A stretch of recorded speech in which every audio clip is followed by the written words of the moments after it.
मेरे पिताजी हमेशा मुझसे कहा करते थे कि बेटा यदि आज तुम झुक करके पढ़ोगे तो कल तुम्हें किसी के सामने झुकना नहीं पड़ेगा। और उसी का पालन करते हुए मैंने अपने पढ़ाई किया और आज उसका देखिए परिणाम आपके सामने है कि मुझको आप जैसे छात्रों को पढ़ाने का सौभाग्य प्राप्त हुआ है। तो चलिए दोस्तों, आज हम लोग शुरू करते हैं फिजिक्स का। ये आपका लास्ट लेक्चर है लेसन 1 का, और इसके बाद मैं आपके लिए पीडीएफ अपलोड कर दूंगा, तो वहाँ से आप नोट कर लीजिएगा। जितना मैंने पढ़ाया है माँ सरस्वती की कृपा से आप लोगों को, तो उतना बहुत शानदार पढ़ाए हैं, क्योंकि उससे ज़्यादा क्वेश्चन एग्ज़ाम में नहीं आता है। पढ़ाया हुआ से कम आ सकता है, लेकिन उससे कभी ज़्यादा नहीं हो सकता है। तो पीडीएफ आप ज़रूर अपलोड होगा तो उसका स्क्रीनशॉट ले लीजिएगा। आप वीडियो को हाई क्वालिटी में हाई क्वालिटी में करके स्क्रीनशॉट ले लीजिएगा उसका, ताकि पीडीएफ साफ क्लियर आए। तो चलिए आज हम लोग शुरू करते हैं। तो देखिए, सबसे पहले हम लोग पढ़ेंगे आज परीक्षण आवेश। क्या? परीक्षण आवेश, इसको अंग्रेजी में हम लोग कहते हैं टेस्ट चार्ज। परीक्षण आवेश, इंग्लिश में इसको क्या कहते हैं? टेस्ट चार्ज कहते हैं। और टेस्ट चार्ज होता क्या है? तो देखिए, इसका पहला परिभाषा है। परिभाषा समझने के लिए पहले इसका मतलब समझना पड़ेगा। देखिए, जैसे हम लोग जानते हैं कि यह एक आवेश है और यह धन आवेश है, और यदि धन आवेश के नज़दीक में आप किसी दूसरे आवेश को लाइएगा तो वह आवेश या तो इससे आकर्षित होगा या तो प्रतिकर्षित होगा। यह निर्भर करता है लाए गए आवेश की प्रकृति पर। ई तो धन आवेश है, यदि इसके नज़दीक में आप धन आवेश लाइएगा तब प्रतिकर्षण होगा, और यदि आप ऋण आवेश लाइएगा इसके नज़दीक में तो आकर्षण होगा।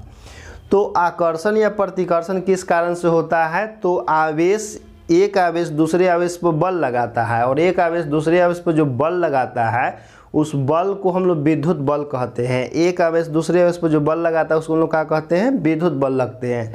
तो इस आवेश के नज़दीक में जब हम लोग किसी दूसरे आवेश को लाते हैं, यह जांच करने के लिए कि ई आवेश जो है इस आवेश पर बल लगा रहा है कि नहीं लगा रहा है। हम क्या बता रहे हैं कि किसी आवेश को दूसरे आवेश के नज़दीक ले जाते हैं। किस उद्देश्य से? तो यह जांचने के लिए कि जिस आवेश के पास हम ले जा रहे हैं आवेश को, तो वो आवेश प्रतिकर्षित करेगा कि आकर्षित करेगा। तो चूंकि हम किस उद्देश्य से ले जा रहे हैं, तो जांचने के उद्देश्य से ले जा रहे हैं, तो इसीलिए इस आवेश को परीक्षण आवेश कहते हैं, क्योंकि हम परीक्षण करने के लिए ले जा रहे हैं उस आवेश को। इसको देखिए, ऐसे आप समझ लीजिए, जैसे मान लीजिए कि यहाँ पर कोई एगो बाबा बैठल है। बाबा जो है ऐसा है कि उनके बारे में किसी को मालूम नहीं है कि बाबा के स्वभाव कैसन है। तो हम क्या करते हैं कि यहाँ पर किसी लड़का को भेजते हैं, छोटा बालक के, ये बालक तनी जाओ, तनी बाबा से समाचार लेके आओ। इस गया भिरी आ कहा कि ये हो बाबा का समाचार। बाबा लाठी निकाले, खदेड़ दिए मतलब प्रतिकर्षण हुआ। तो हमको जांच को पता चल गया कि बाबा के स्वभाव क्या है कि वो प्रतिकर्षित करते हैं। आ किसी दूसरा को की भेजे, आ वो कहा कि जाके कि प्रणाम बाबा, पाँव लगाता नहीं। और उनको बाबा बुला लिए भीड़, और उसको बैठा के मान लीजिए कि निमकी खिलाने लगे। तो इसका मतलब है कि बाबा को आकर्षित किए हैं। तो कैसे स्वभाव पर डिपेंड कर रहा है। एगो लड़का जो है ख़राब तरीक़ा से बोला तो उसको प्रतिकर्षित कर दिए, यानी कि आवेश का स्वभाव ठीक नहीं था तो उसको प्रतिकर्षित कर दिए। एक अच्छा तरीक़ा से बोला तो उसको बुलाएं मतलब कि बैठाएं तो उसको आकर्षित किए। तो उसी प्रकार से जिस आवेश को हम भेजते हैं ना, उसके पास जाँचने के लिए कि वो आकर्षित करेगा कि प्रतिकर्षित करेगा, तो जिस आवेश को हम भेजते हैं वही आवेश कहलाता है परीक्षण आवेश। परीक्षण आवेश का जो मान होता है हमेशा पॉजिटिव लेते हैं। परीक्षण आवेश का मान हमेशा धनात्मक लेते हैं। अब आपके दिमाग में क्वेश्चन आएगा कि सर परीक्षण आवेश का मान नेगेटिव क्यों नहीं ले सकते हैं? देखिए, परीक्षण आवेश नेगेटिव इसलिए नहीं लेते हैं क्योंकि जैसे मान लीजिए कि आवेश है तो इसका द्रव्यमान जरूर होगा, क्योंकि कोई भी दुनिया का आवेशित कण होता है तो उसका द्रव्यमान जरूर होता है। यह एक दूसरा आवेशित कण है तो इसका भी कुछ ना कुछ द्रव्यमान होगा। और दो द्रव्यमानों के बीच में गुरुत्वाकर्षण बल काम करता है G × M1 × M2 बटा में R²। गुरुत्वाकर्षण बल जो होता है हमेशा आकर्षण बल होता है, इसमें कोई संदेह नहीं है। अब देखिए ई वाला आवेश और ये वाला जो आवेश है यदि दोनों विपरीत हुआ, विपरीत मतलब ई वाला ऋणात्मक हो गया आई वाला धनात्मक हो गया, तो भी दोनों के बीच में आकर्षण बल लगेगा। तो देखिए यहाँ आकर्षण बल हो गया, एगो आकर्षण बल लग रहा है आवेश के कारण जो कि विद्युत बल है, एगो आकर्षण बल लग रहा है द्रव्यमान के कारण जो कि गुरुत्वाकर्षण बल है। तो आपको पता नहीं चल पाएगा कि जो आकर्षण बल लग रहा है वो आवेश के कारण आकर्षण हो रहा है कि द्रव्यमान के कारण आकर्षण हो रहा है, क्योंकि द्रव्यमान के कारण भी आकर्षण बल लगता है, अब विपरीत आवेश के कारण भी आकर्षण बल लगता है। तो आपको स्पष्ट जानकारी नहीं हो पाएगा कि आकर्षण जो है द्रव्यमान के कारण है कि आवेश के कारण है। लेकिन हाँ ये हम लोग जानते हैं कि यदि कोई धन आवेश है और उसके पास हम लोग धन आवेश ले जाएंगे तो वो हमेशा प्रतिकर्षित करता है।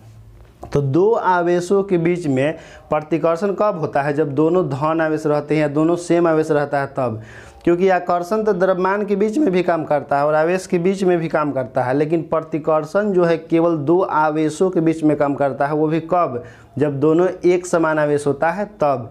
इसीलिए प्रतिकर्षण को विद्युतीकरण का सही पहचान माना गया है। ये ऑब्जेक्टिव में आया था आपका कि विद्युतीकरण का सही पहचान क्या होता है? तब प्रतिकर्षण होता है, क्योंकि आकर्षण तो द्रव्यमान के बीच भी काम करता है और आवेश के बीच में भी काम करता है, लेकिन प्रतिकर्षण हमेशा दो आवेशों के बीच में ही काम करता है। तो चलिए परीक्षण आवेश समझ गए होंगे, तो इसका परिभाषा भी सुन लीजिए परीक्षण आवेश का एक बार, कि किसी आवेश के पास किसी दूसरे आवेश को यह जांचने के लिए हम लोग ले जाते हैं कि वह आवेश लाए गए आवेश को आकर्षित कर रहा है या प्रतिकर्षित कर रहा है। तो लाए गए आवेश को हम लोग परीक्षण आवेश कहते हैं। परीक्षण आवेश हमेशा धनात्मक लेते हैं। अब परीक्षण आवेश का मान जो होता है हमेशा इससे छोटा होता है। अब देखिए कैसे है कि बूढ़ा बाबा हैं और उनके पास हम बच्चा के भेजे हैं, छोटा बच्चा के, यानी कि जो बूढ़ा बाबा का जितना एज होगा उनके तुलना में बच्चा के एज बहुत ही कम होगा। तो इसलिए बोल रहे हैं कि परीक्षण आवेश हमेशा छोटा लेते हैं, बड़का नहीं लेते हैं। तो बड़का के भेजेंगे तो वो बाबा लाठी चलाएंगे तो पता चला कि बॉबे पर ऊपर भाव डाल दिया, मतलब उठा के फेंक देगा, दिखते हो जाएगा। इसीलिए छोटा के भेजते हैं हमेशा परीक्षण करने के लिए, जांच करने के लिए। समझ गए होंगे। तो चलिए इसके बाद आगे देखते हैं। इसके बाद टॉपिक है आपका दो आवेशों के कारण सममित केंद्र। देखिए हम यहाँ पर लिख भी दिए हैं दो आवेशों के कारण सममित केंद्र।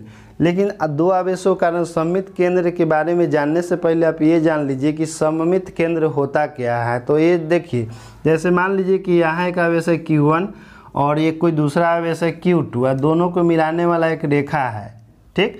तो दोनों आवेशों को मिलाने वाली रेखा के ठीक किसी न किसी पॉइंट पर, दोनों आवेशों को मिलाने वाली रेखा के ठीक किसी न किसी पॉइंट पर कोई एक ऐसा पॉइंट होता है जहाँ पर किसी आप परीक्षण आवेश को ले जाकर के रख दीजिएगा ना, तो परीक्षण आवेश पर लगने वाला बल का मान शून्य होता है। हम क्या बोले कि दो आवेशों के बीच में एक ऐसा बिंदु जहाँ पर किसी परीक्षण आवेश को ले जाकर के हम लोग रख देते हैं, तो परीक्षण आवेश पर लगने वाला बल का मान शून्य होता है, यानी कि परीक्षण आवेश पर कोई बल नहीं लगता है। तो उस बिंदु को ही हम लोग सममित केंद्र कहते हैं।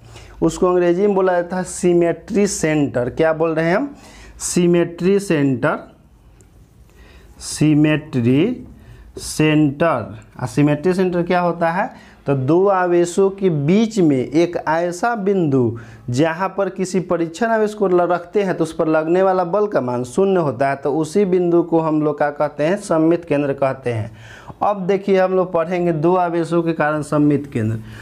तो दो आवेशों के कारण सममित केंद्र होता है क्या? तो इसके बारे में जानने से पहले जान लीजिए कि मान लीजिए कि यह एक आवेश Q है और यह दूसरा एक आवेश Q है और दोनों के दोनों धन आवेश है, ठीक। तो दोनों आवेश को हम क्या करते हैं कि एक लाइन से मिला देते हैं। एक लाइन से मतलब कि तार नहीं, मतलब एक रेखा से क्या करते हैं, दोनों को हम लोग मिला देते हैं।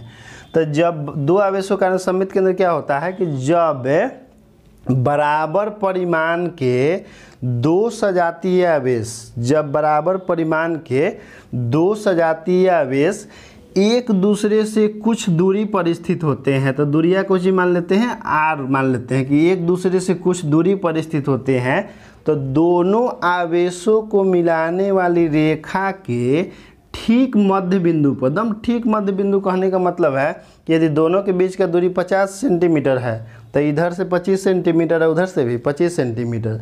तो क्या बोल रहे हैं कि जब बराबर परिमाण के दो सजातीय आवेश एक दूसरे से कुछ दूरी पर स्थित होते हैं तो दोनों आवेशों को मिलाने वाली रेखा के ठीक मध्य बिंदु पर, ठीक है, मध्य बिंदु पर किसी परीक्षण आवेश को ले जा करके रखते हैं तो उस पर लगने वाला बल का मान शून्य होता है। समझ गए कि जब बराबर परिमाण के दो सजातीय आवेश एक दूसरे से कुछ दूरी पर स्थित होते हैं तो दोनों आवेशों को मिलाने वाली रेखा के ठीक मध्य बिंदु पर किसी परीक्षण आवेश को रखते हैं तो उस पर लगने वाला बल का मान 0 होता है।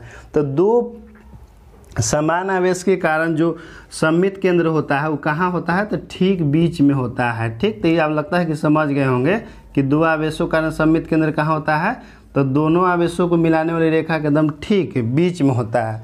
तो चलिए ये आपका क्लियर हो गया। अब देखिए आपको पढ़ना है तीन आवेशों के कारण सममित केंद्र। तो इसके लिए सबसे पहले हमको समबाहु त्रिभुज बनाना पड़ेगा। समबाहु त्रिभुज क्या होता है कि इसके तीनों भुजा का मान बराबर होता है। समबाहु त्रिभुज क्या, प्रत्येक कोण का मान 60 डिग्री होता है। अब देखिए समबाहु त्रिभुज है और समबाहु त्रिभुज के मान लीजिए कि तीनों शीर्षों पर क्यू आवेश है। तीनों पर कितना है, क्यू है। यहाँ भी क्यू है और यहाँ भी मान के चलिए कि क्यू है और यहाँ भी क्यू है। और तीनों के तीनों मान के चलिए कि तीनों या तो धन आवेश है या तो तीनों ऋण आवेश है, लेकिन तीनों के परिमाण बराबर है और तीनों के साइन भी बराबर है। तो तीन आवेशों का सममित केंद्र क्या होता है कि जब बराबर परिमाण के तीन सजातीय आवेश, जब बराबर परिमाण के तीन सजातीय आवेश किसी समबाहु त्रिभुज के तीनों शीर्षों पर स्थित होता है, किसी समबाहु त्रिभुज के तीनों शीर्षों पर स्थित होता है तो त्रिभुज के केंद्रक पर सममित केंद्र उत्पन्न होता है। त्रिभुज के सममित केंद्र कहाँ, केंद्रक कहाँ होगा, यहाँ पर होगा। यहाँ पर हम लोग किसी परीक्षण आवेश को रखेंगे, जैसे मान लीजिए कि परीक्षण आवेश आपका Q है और यहाँ पर रखेंगे तो इस पर लगने वाला बल का मान कितना होगा, 0 होगा। तो यही तीन आवेशों का सममित केंद्र होता है। वो भी कब, जब वो समबाहु त्रिभुज के तीनों शीर्ष पर होता है तब। तो एक बार सुन लीजिए ध्यान से, जब बराबर परिमाण के तीन सजातीय धन आवेश किसी समबाहु त्रिभुज के तीनों शीर्षों पर स्थित होता है तो इसके केंद्रक पर किसी परीक्षण आवेश को रखते हैं तो उस पर लगने वाला बल का मान 0 होता है। और जहाँ पर किसी आवेश पर लगने वाला बल का मान 0 होता है उस बिंदु को हम लोग सममित केंद्र कहते हैं। तो यह भी लगता है कि आपका क्लियर हो गया होगा।